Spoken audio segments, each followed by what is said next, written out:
Hi Egos and welcome na naman sa isang panibagong vlog. So ngayon ipapasyal ko kayo sa Artbox Singapore wherein ang theme nila is Bangkok Coolest Street Market. So ayun, titingnan natin kung ano pwede natin mabili, kung ano pwede natin makain, at kung ano pwede natin makita doon sa market. So eto na siya ang vlog na to. And also guys, papakita ko sa inyo kasi wala na akong braces. Wala na akong braces so makakapagsalita na ako na maayos. Sana makapagsalita na ako maayos. Ito naman tayo sa napaka-bulol na lance at sobrang napakalit na boses, di ba? So yun, wala na akong masyadong sasabihin. So tara na, samahan niyo ako guys. Ito na tayo.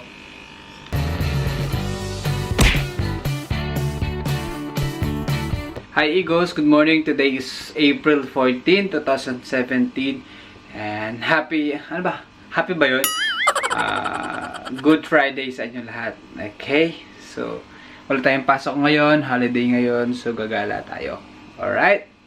Tingnan natin kung ano pwede natin puntahan ngayon. Feeling ko pupunta ako ng Marina Bay kasi sabi nila meron mga Bangkok food daw na doon sa parang bazaar siya. So, bibisitahin natin, titignan natin kung ano pwede natin mabili. Kasi siguro by June, pupunta kami ng Thailand kasi ako yung mga kaibigan ko dito. So, at least meron akong idea kung ano yung mga pagkain na nandun. And, syempre, bablog ko yun. Alright? So, see you later. Okay, bye-bye. Guys, bumili tayo ngayon ng ano. Ito. Sa bread talk. Nagutom ako eh. Okay guys, dito ko ngayon sa Red Pan. And, susubok ako ng ibang restaurant na pwedeng kainan. So, tingnan natin kung ano mabibili natin dito. And guys, umorder na ako ng ng steak. Tapos tinanong niya sa akin kung ano daw pagkakaluto. Hindi ko alam kung sasabihin ko. Sabi ko medium na lang. So tingnan natin mamaya kung anong papakita niya. Grabe guys, sobrang sarap. As in. Ito yata yung isa sa mga pinakamasarap na steak na natikman ko. Sobra. So ayun, kakain muna ako. Hi guys, andito tayo ngayon sa... Hi! Andito tayo ngayon sa Singapore's Bangkok Coolest Street Market dito sa Singapore. So kung makikita nyo, ayan, ang dami-daming tao din dito. So pili kami mga ibang vloggers din na nandito kasi first day ngayon. So hanggang ngayon 14 to 16 and 21 to 23 meron sila dito mga itinda na from Bangkok market. So try natin, tingnan natin kung ano mga mabibili natin.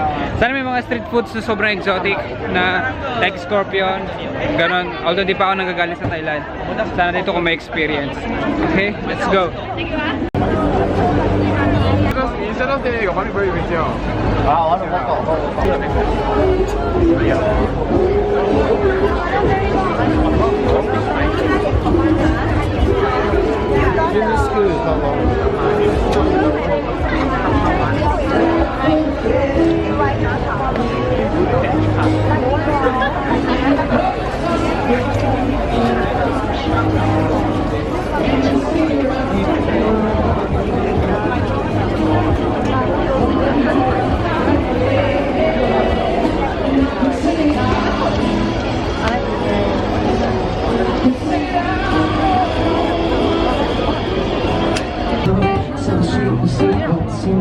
Desperados.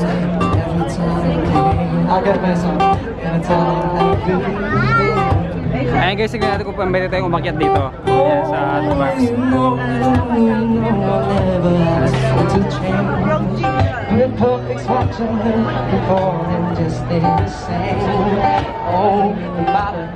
So ayan guys, nandito na tayo ngayon sa medyo gitna. Nandito tayo sa medyo gitna, sobrang daming tao. Medyo malapit tayo din sa may banda. So ayan, Artbox. Nabibili tayo ng mga pagkain. Ang hirap umanap kasi sobrang haba ng pila. So tingnan natin kung makakabili tayo mamaya. Ay mga stores.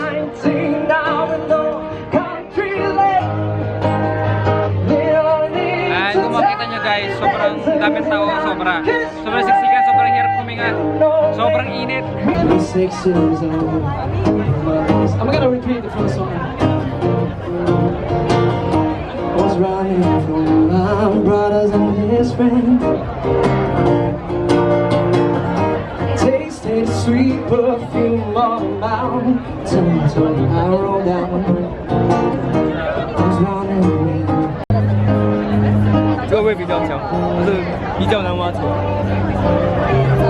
这个 Eh guys, binigyan tayo ng promo vouchers. So, $12. Tingnan natin kung saan natin pwede mapambili.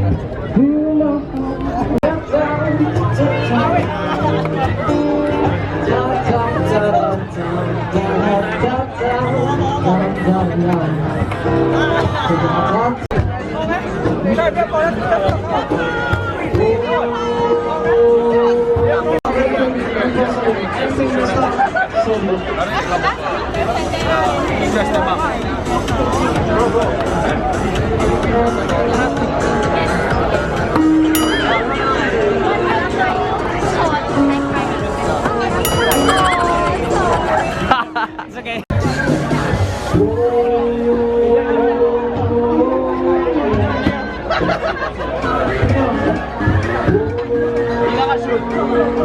Oh guys, free tonic. Okay lang. Free lang siya guys pag nakashoot ka dun sa beer pong, pero hindi ako nakashoot eh. Pero libre lang. Sarap.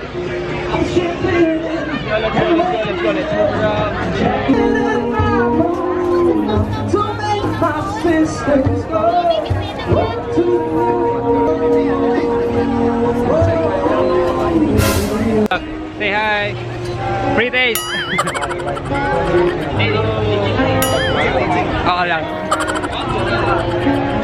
No. So I just want to take some Let's try. to thank Okay, good. my girlfriend who's here. We haven't taken videography. Medyo masarap. Okay lang. And also, Sobrang daming tao. Sobrang sikip. and then if for those who want to follow me on Instagram, it's right here. On the same remarks, man. Ah, sorry. Any Sorry. Singapore response is the same. Really, really. Ito pinili ko guys. I just wanna tell you Thai milk tea. Come on. Just one big salad and one pasta. Bye. Alright, nako na namin guys. Sobrang haba na pila, sobrang tagal. Kasi sobrang daming bumibili. Woo! It's really hot. you gotta go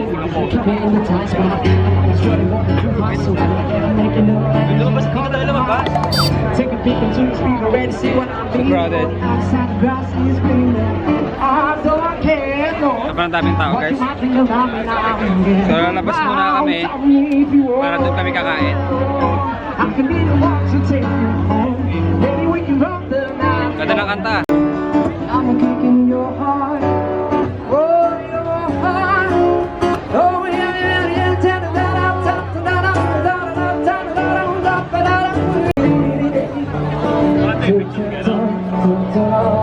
Guys, sabi nila, don't just live. Don't just live. Live fresh. Pero kung ganito naman yung ambience guys, sobrang init. Fresh ka pa ba? Hindi na, di ba? So, tara na. Kain na tayo.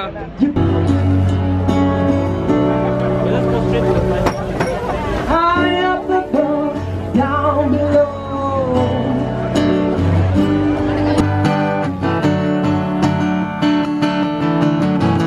Okay guys, lumabas muna kami doon kasi sobrang init at saka sobrang daming tao. So dito muna kami kakain. So ayun, babalik tayo mamaya doon. Titingin pa tayo ng ibang food na pwedeng bilhin. Kaso unfortunately guys, walang mga exotic food. So hindi tayo makakatikim ng exotic food. Pero sa June naman pupunta ako ng Thailand. So try ko doon kumain ng mga exotic foods. So abangan nyo yung vlog ko about doon. So yun guys, ito yung pagkain. It's a mango salad. Ano siya, isang Thai ano siya, parang dessert. Hindi ko alam kung dessert to or basta something like ganun. Tikman natin kasi walang ilaw dito, ayun lang yung ilaw. Ayun lang yung ilaw. So medyo madilim. So tingnan natin kung makita nyo guys, ayan.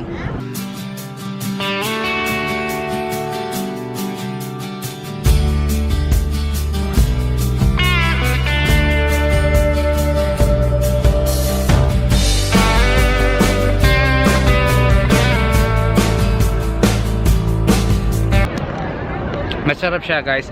Lasa siyang lasang, alam niyo yung sausawan na mango tsaka kamatis yung ginagawa ng sausawan. Ganun yung lasa niya. So yun, tapos ko na muna to, tapos babalik ako doon.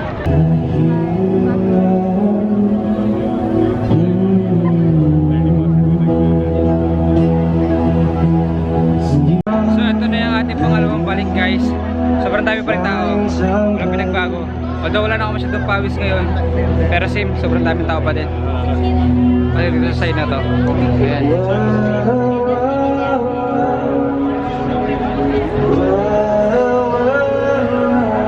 So dito ka pa ba iinom? Sa tao pa lang lasing ka na.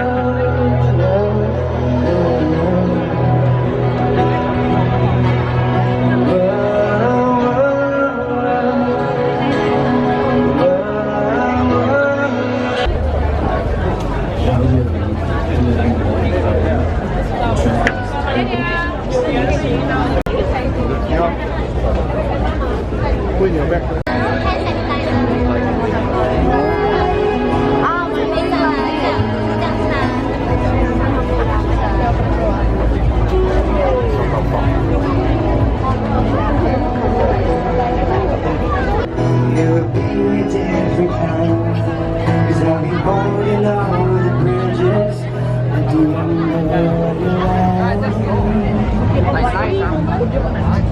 Hi, you want water? Free water. English kami ng English. Pinoy naman pala to. Are you Pinoy? No, I'm not Pinoy. Not Pinoy, but you know how to speak I'm Tagalog. Singaporean. He's a Singaporean but he knows how to speak Tagalog. So amazing.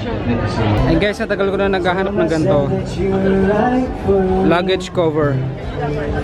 So dito, baka bumili ako. Ako talaga bibili. there was love in So guys, I'm getting that one. The luggage cover for $20. So okay. Mura siya dito. Ito yung mga design nila. Ayan. Kung ano yung dito, yung din nasa loob. Ganito yung sa akin, oh. 你可以看得蛮像，一个 something sour with the passion fruit.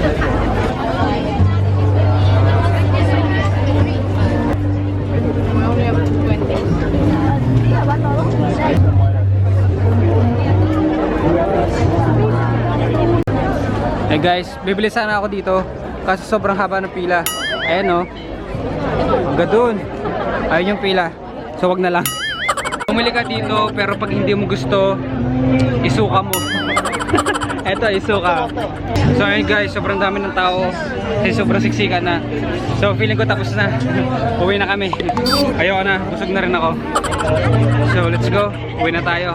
Tama na. So ayun, sana nag-enjoy kayo. So ayun guys, so survive natin ang art box. Eto siya. Ayun siya, sobrang liwanag. Wait lang, dito ako. Ayun. So, nakita niyo naman siguro kung paano kadaming pagkain din na nasa loob. May mga damit, may mga customized na gamit. So, yun, hanggang dito na lang yung video. So, sana nag-enjoy kayo and nandito na ako sa labas. And sobrang pawis na pawis ako. So, bye-bye! So ayun guys, maraming salamat sa inyo sa panonood hanggang sa dulo ng video. So ayun, about dun sa vlog na ginawa ko sa art box, para sa akin, okay naman yung art box Singapore na theme nila is Bangkok, pero hindi siya masyadong Thailand. So bakit? Kasi naghahanap ako ng mga exotic food na gusto kong kainin guys, like yung mga scorpion, yung mga kung ano-ano na insect. Although hindi pa ako nakakapunta talaga ng Thailand, kaya gusto ko siya ma-experience.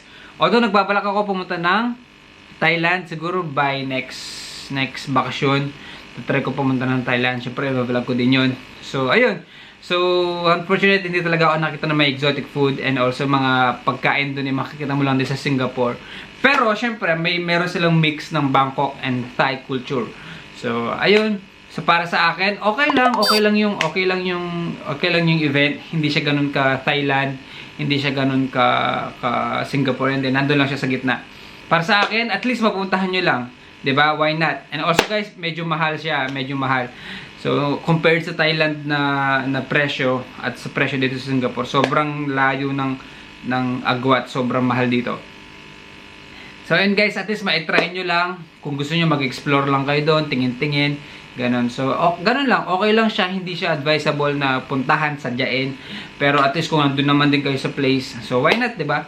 So, at least ma-experience nyo yung ibang kakaibang culture ng Thai kahit papano. So, ayun, siguro 1 to 10. Kung i-rate ko yung event, siguro mga nasa 6, mga ganun.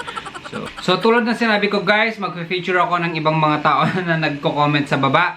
So, eto sila. So, ayan, si Loris K, si Lance Striker, si Mark Anthony Cordero, and si Raymond David, si Kim Daryl Olaya, and CK Aimee XOXO. Zaren Saet, hello Zaren. Amber Timkang, Amber Timkang, and John Anthony Linay. So ayan, thank you so much sa inyo lahat na nag-comment. So hopefully guys, mag-comment ulit kayo dito sa baba. Sagutin nyo yung tanong na kung kayo ay pupunta ng Thailand, ano yung street food na gustong-gusto nyong itry.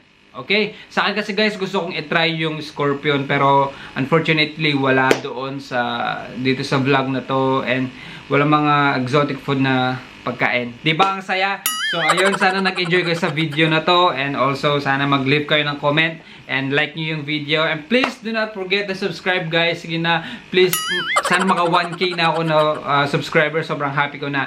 Maraming salamat sa inyo, sa inyong support, and hanggang dito na lang yung vlog ko. Maraming salamat sa inyo guys, and adios amigos.